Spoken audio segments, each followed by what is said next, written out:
What's up YouTube? Welcome back to the channel. It's DeMarius Jackson. So in today's video, I'm going to go over a couple of concepts that you can use to expand your horizons, if you will, with your music making process. And I'm talking specifically about improvisation. One thing that I noticed that is very easy to do is to get in a rut of just honestly putting on an Aerosoul or even getting with a group and just playing and not really practicing a concept.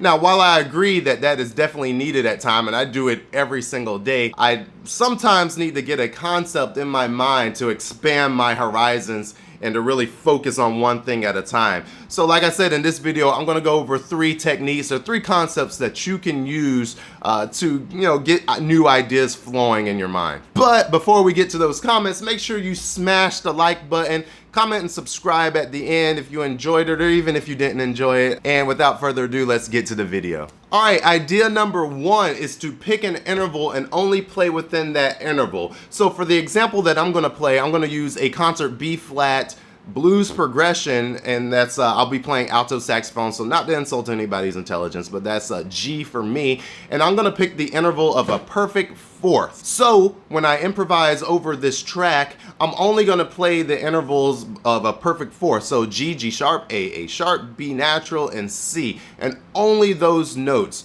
and only within an octave, so the octave that I start on, if that makes sense. Let's go ahead and take a listen to what that could possibly sound like. Here we go.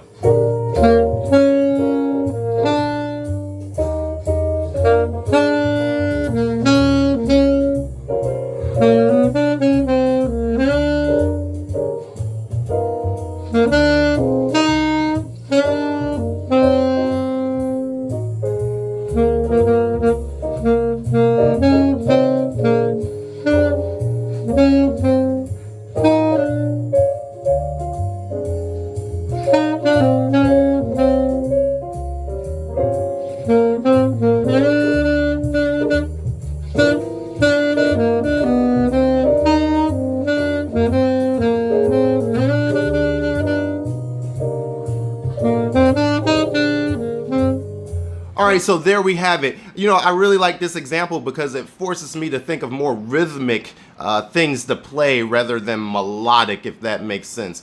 Alright, let's move on to idea number 2. So this is going to be playing with an unbroken chromatic line. So with this idea, there's really no range restriction. You can play any note length that you want, half notes, whole notes, 16th notes, 8th notes, whatever it may be. The only rule is that you have to start above or below chromatically the last note that you just played. Here's an example of what that might sound like. Here we go.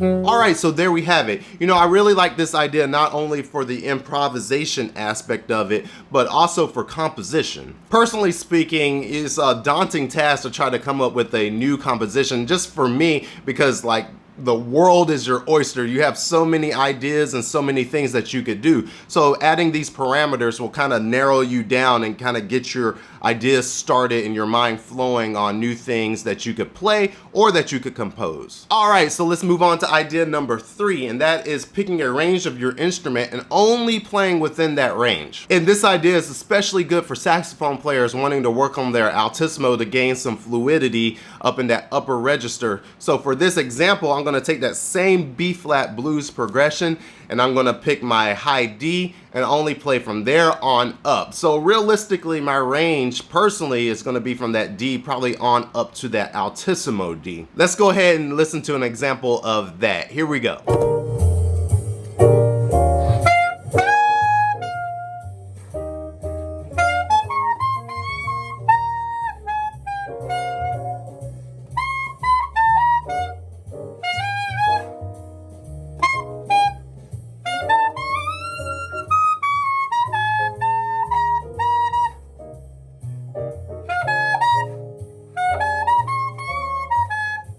All right, so there you have it. That idea not only applies for saxophone players, but really any instrument. You can pick whatever range. Usually it's something that probably you're not as comfortable with. Once again, we're trying to force some progression and we're trying to force some improvement and new ideas to get flowing from your mind through your instrument. And when it comes to these concepts, don't be afraid to mix and match them. So what you could probably do is take a progression, use 4 bars, use concept number 1, which is playing within a certain interval. Maybe the next 4 bars use that unbroken chromatic scale, and then the next 4 bars go up and play in some kind of extreme register of your instrument, or just use one progression at a time, or one idea, I should say, at a time. Either way, putting those restraints and those parameters on your playing honestly forces new ideas and growth into your playing. So hopefully you enjoyed the video. Remember, like I said, like, comment, and subscribe. And until next time, I'll see you out.